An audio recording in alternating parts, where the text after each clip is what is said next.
Bonjour mes amis, alors après une petite interruption involontaire, me revoici devant la caméra. Je vais vous parler aujourd'hui d'un thème qui à mon avis va vous intéresser parce que ça revient un petit peu dans les discours de certains politiciens en Europe, notamment en France, sur la légitime défense, mais surtout le port d'armes.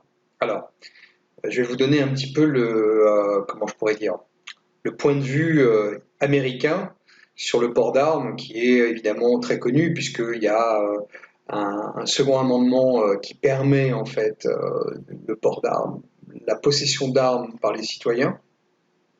D'abord pour une défense contre un ennemi intérieur ou extérieur, mais aussi évidemment la reconnaissance du droit naturel qui est la légitime défense. Donc c'est pour la protection de ses biens et de ses personnes. Évidemment, c'est encadré par la loi aujourd'hui, strictement, et, euh, et évidemment, on ne peut pas s'amuser à tirer sur n'importe qui, n'importe comment, même aux États-Unis. C'est une légende, évidemment, un mythe bien ancré.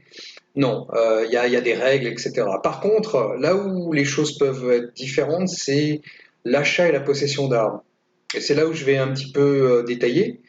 Les États sont libres de déterminer les conditions dans lesquelles les citoyens peuvent posséder une arme, en acheter une. Alors, qui peut en acheter une, quel âge, quelle situation judiciaire. Un repris de justice peut-il acheter une arme? En général, c'est non, bien sûr. Est-ce que ça empêche ces gens-là d'avoir des armes? Non, parce qu'on peut acheter des armes de façon illégale. Il n'y a jamais eu de problème pour ça, il n'y en aura jamais, hein. Le contrôle des armes est toujours plus effectif sur les citoyens qui sont obéissants à la loi plutôt qu'avec ceux qui la violent régulièrement. Enfin, ça, c'est pas nouveau, c'est pas quelque chose d'extraordinaire à dire, mais c'est toujours bon de le rappeler. Euh, donc, chaque État donc détermine sa politique vis-à-vis de l'achat et de la possession et du port d'armes, parce que c'est trois choses différentes. Et, alors je ne peux pas vous donner État par État la législation, parce que c'est trop compliqué, trop long et trop fastidieux. Mais il y a, disons, je vais dire, il y a à peu près trois écoles. Trois écoles. La première, c'est la restriction systématique. On ne peut pas acheter d'armes comme ça, ou alors c'est très restreint à certaines formes d'armes, par exemple des fusils de chasse, et encore avec permis. Donc ça c'est le plus restrictif. Sinon il y a une interdiction formelle d'avoir des armes, d'en acheter, d'en posséder et d'en porter. Par exemple, la ville de New York interdit tout ça très strictement. Ça ne veut pas dire qu'il n'y a pas d'armes à New York, encore une fois, hein, je vous répète, les armes circulent très librement à New York, mais simplement pas les armes possédées par des citoyens qui obéissent à la loi, malheureusement. Mais c'est pareil dans beaucoup d'autres villes, grandes villes américaines, euh, généralement dirigées par des démocrates. Bon, enfin ça c'est un leitmotiv malheureux. Alors, il y a la deuxième école, on permet, mais avec des permis et quelques restrictions. Alors, par exemple, on peut acheter une arme avec ou sans permis d'ailleurs.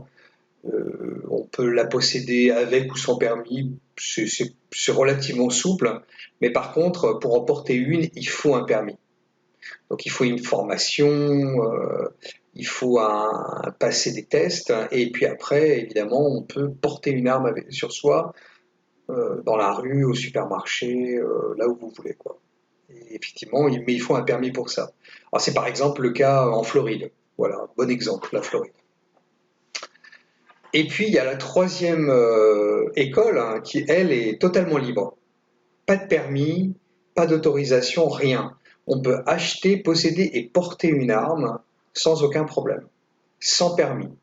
Et c'est le cas du Texas et je crois le Tennessee.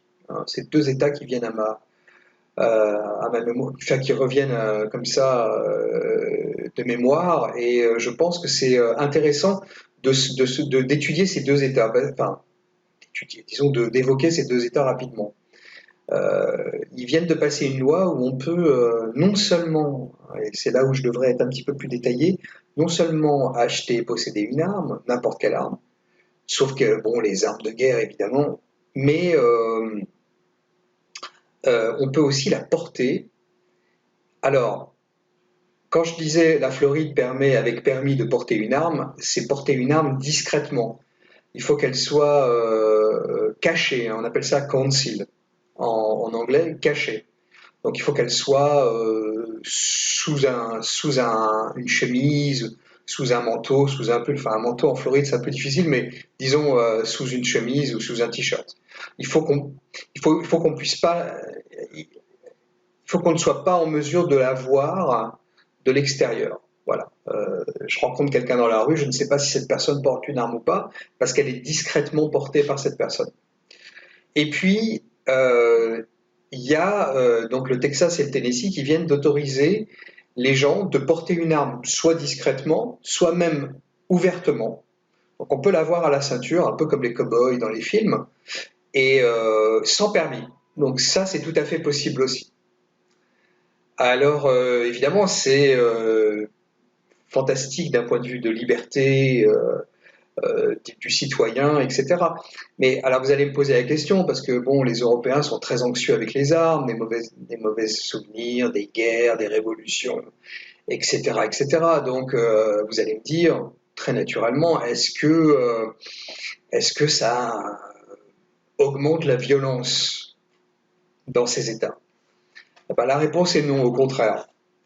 Je peux vous certifier que les gens qui portent des armes, même ouvertement, sont des gens qui ont une très bonne formation pour utiliser leur arme et surtout savoir quand tirer et quand ne pas tirer. Mais l'avantage, c'est que quand quelqu'un va venir vous voir hein, pour vous mettre un couteau sous la gorge et vous dire passe-moi ton portefeuille, bon, le mec va hésiter un petit peu avant de le faire sur quelqu'un qui est armé visiblement. C'est plus compliqué. De même que de cambrioler des maisons, ça va être plus compliqué avec des gens qui potentiellement ont une arme. Les délinquants ne sont pas des gens téméraires, c'est des gens qui évaluent les risques en fonction de, effectivement, du potentiel de défense de la victime. Donc ils sont beaucoup plus rationnels qu'on croit. Et donc évidemment, ils vont évaluer le risque en fonction de l'endroit où ils sont et de la législation sur les armes. Donc en fait, quelqu'un qui est armé va probablement se défendre et probablement utiliser son arme. Bon, donc c'est beaucoup plus risqué pour un délinquant d'aller faire un cambriolage ou un braquage avec des gens qui sont armés qu'avec des gens qui ne sont pas armés. C'est ce qui explique d'ailleurs l'augmentation énorme de la délinquance dans les villes où on interdit aux citoyens de s'armer. New York, Chicago, etc. etc. Donc ça, c'est relativement corrélatif. Donc non, alors non, enfin, le fait d'avoir des armes, même ouvertement, n'augmente pas la criminalité, n'augmente pas la criminalité et n'augmente pas les accidents. Alors, parlant d'accidents, justement, je voulais finir la vidéo par une histoire qui est arrivée il y a quelques semaines. Il y a un acteur connu qui s'appelle Alec Baldwin qui tournait un film de western, un film de cow-boy. On lui a remis une arme et apparemment, on ne sait pas exactement les circonstances, mais l'arme, le coup est parti. Le coup est parti et une personne a été tuée et une autre blessée sur la scène, enfin on appelle ça, sur le tournage du film, voilà. Et il y a eu toute une polémique où on expliquait que l'arme qu'il avait est partie toute seule, le coup est parti tout seul, il n'a pas appuyé sur la gâchette. C'est ce qu'il a dit d'ailleurs à la télévision lors d'une interview assez lamentable d'ailleurs. Et alors ce qui s'est produit, c'est qu'il y a d'autres acteurs qui eux ont l'habitude de travailler avec des armes, qui ont expliqué que l'arme qu'il avait, qui était un Colt, ne peut pas tirer tout seul. Et c'est un petit peu le langage qu'ont beaucoup de démocrates, des gens qui veulent en fait bannir les armes aux États-Unis. Ils estiment que ce sont les armes qui tirent toutes seules. Ce sont les armes qui tuent. Ça, c'est un langage assez bizarre.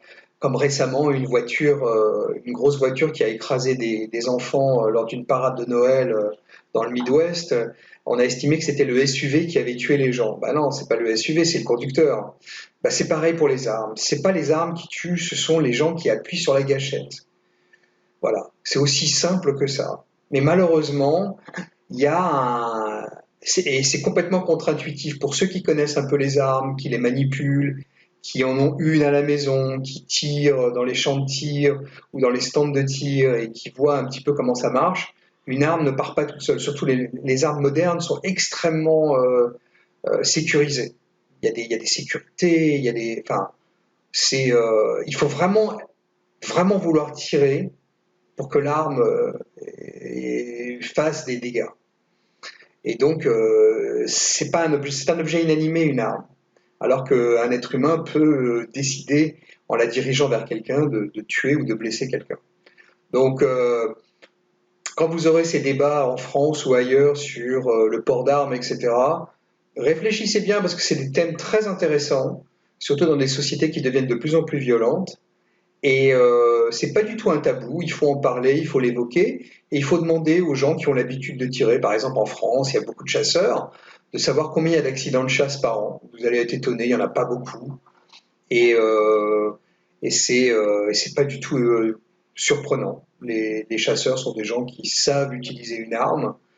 C'est pareil aux États-Unis. La plupart des gens qui utilisent une arme, il y a des accidents, bien sûr, comme dans tout. Comme il y a des accidents de voiture avec des gens qui sont tués. Bon, alors que les gens ont des permis de conduire. Donc, bon, je pense que c'est pas un sujet tabou, c'est un sujet qui doit être évoqué, qui doit être remis sur la table parce que